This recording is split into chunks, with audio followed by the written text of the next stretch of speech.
اس پارے میں دو حصے ہیں۔ پہلے حصے میں سورہ مائدہ کا بقیہ حصہ اور دوسرے حصے میں سورہ انعام کا ابتدائی حصہ بیان ہوا ہے۔ سورہ مائدہ کے بقیہ حصے میں 3 باتیں ہیں: حبشہ کے نصارہ کی تعریف، حلال و حرام کے چند مسائل، قیامت اور تذکرہ حضرت عیسیٰ علیہ السلام۔ پہلی بات، حبشہ کے نصارہ کی تعریف۔ سورہ مائدہ میں بیان ہوا ہے کہ حبشہ کے نصارہ اور ان کے بادشاہ نجاشی ایمان والوں کے ساتھ محبت کرتے ہیں، کیونکہ ان کے درمیان علماء اور راہب موجود ہیں۔ وہ تکبر نہیں کرتے اور قرآن کی تلاوت سن کر ان کے دل نرم اور آنکھیں آنسوؤں سے تر ہو جاتی ہیں۔ دوسری بات، حلال و حرام کے چند اہم مسائل۔ یہاں اللہ تعالیٰ نے حلال اور حرام کے بارے میں 6 اہم ہدایات دی ہیں۔ نمبر 1، کسی چیز کو خود سے حلال یا حرام قرار نہ دو۔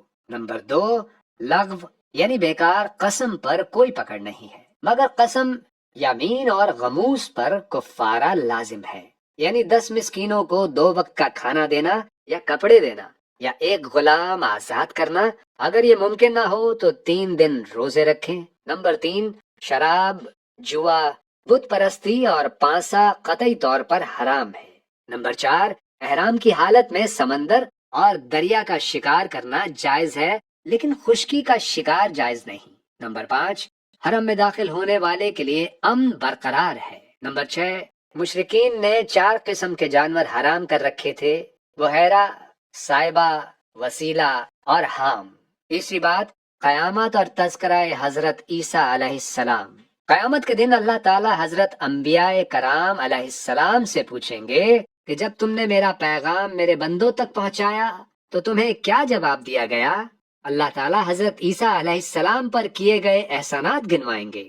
ان احسانات میں مائدہ والا قصہ بھی شامل ہے کہ جب ان کے حواریوں نے حضرت عیسیٰ علیہ السلام سے کہا تھا کہ اللہ تعالیٰ سے دعا کرے کہ ہم پر ایسا دسترخوان اتارے جس میں کھانے پینے کی آسمانی نعمتیں ہوں، چنانچہ دسترخوان اتارا گیا۔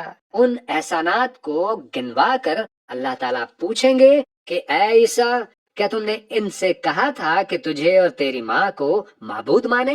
تو حضرت عیسیٰ علیہ السلام عرض کریں گے، اے اللہ، تو پاک ہے، میں نے تو انہیں صرف اللہ کی عبادت کا حکم دیا تھا۔ سورہ انعام کا جو ابتدائی حصہ اس پارے میں ہے، اس میں 3 باتیں ہیں: توحید، رسالت، قیامت۔ پہلی بات، توحید۔ سورہ انعام کے ابتدائی حصے میں اللہ تعالیٰ کی عظمت، کبریائی اور حمد و ثنا بیان ہوئی ہے، اور یہ واضح کیا گیا ہے کہ اللہ ہی واحد معبود ہے۔ دوسری بات، رسالت۔ نبی صلی اللہ علیہ وآلہ وسلم کی تسلی کے لیے اللہ تعالیٰ نے 18 انبیاء کرام کا تذکرہ فرمایا ہے۔